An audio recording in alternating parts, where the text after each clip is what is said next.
Split squats are an awesome lower body exercise, but they're not so great if you're the person who, with every single rep, feels the back leg more and more and more until it's about to explode. What do you do in that case? It could be that you have some movement and technical issues when you're performing this exercise that's limiting your ability to load the front leg.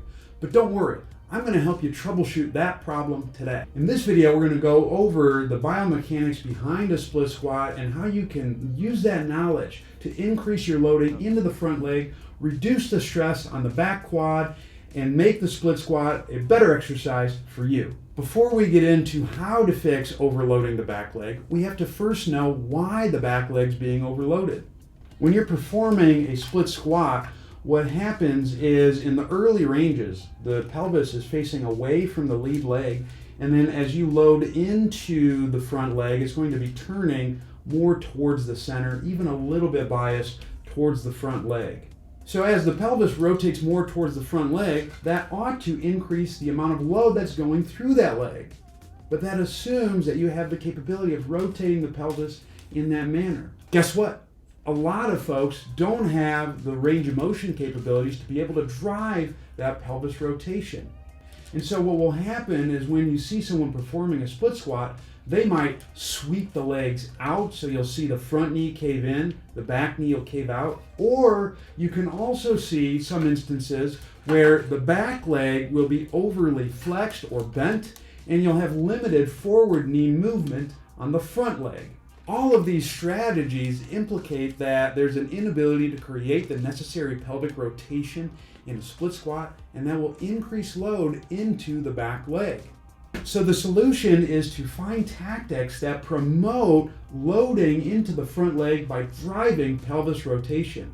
And that involves both increasing your ability to accept load into the front leg and to be able to push off of the back leg. If you can do those two things, then that ought to minimize the amount of back quad load and shift the effort into the front leg. Let's now go to the gym to figure out some strategies we can use to do just that. The first thing I'm going to do to make sure that I'm not getting all back quad is to make sure that the back knee starts unlocked. Once we have that, now we want to try to encourage load into the front leg. So what I'm going to have Chris do is he's going to push off of his big toe to shift his whole body forward. Just like that. That's perfect. Now a lot of times when you coach that, people will inevitably, as they push forward, straighten their knees. So go ahead and show that. That's how they'll do it. So you want to encourage that the back knee stays unlocked, and as it's bent, I push off the big toe and I shift forward. Chris is probably feeling a little bit more front quad to begin with. Oftentimes, just making sure you keep that push, then as they go down into a body weight split squat in this case, that should minimize load in the back leg. But let's say that it doesn't. What other strategies can we employ that will allow someone to load more easily into the front leg? One thing I can do is make the exercise easier, meaning I can reduce the amount that someone has to load into the front side. How do I do that? By switching it to a front foot elevated split squat. So with this now, the box is going to shift weight back towards the back leg. And you might be thinking, well, Zach, we're trying to offload that side.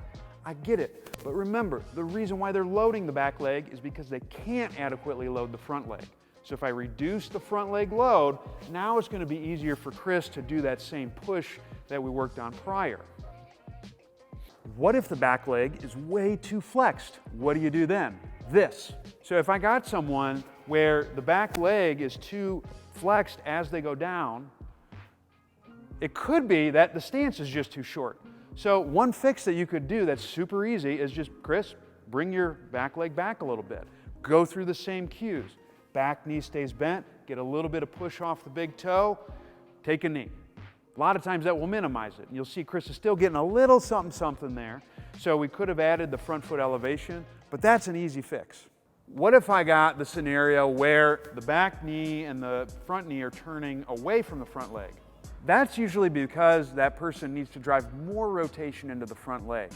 We can help encourage rotation into the front leg by adding a weight in a specific way. My weight placement is going to be contralateral, or on the opposite side to the front leg. When the weight's here, what it's doing is it's pulling Chris actually towards the back side. but we don't want Chris to load into the backside. So he doesn't want to fall with the weight, so he's going to overcorrect by turning a bit more into the front. And then from there, looking ahead, he's going to go ahead and take a knee. And a lot of times, you'll notice that the rotational elements that we had before in prior split squats is less. And that's how you take the load off the back leg in the split squat and drive even more to the front. Now, it might be that as you're performing the split squat, instead of a lot of load on the back leg, you start to get a lot of knee discomfort and pain. What do you do for that? Well, you can check out this video right here where myself and Lance Goyke go into some ways to troubleshoot knee pain during a split squat.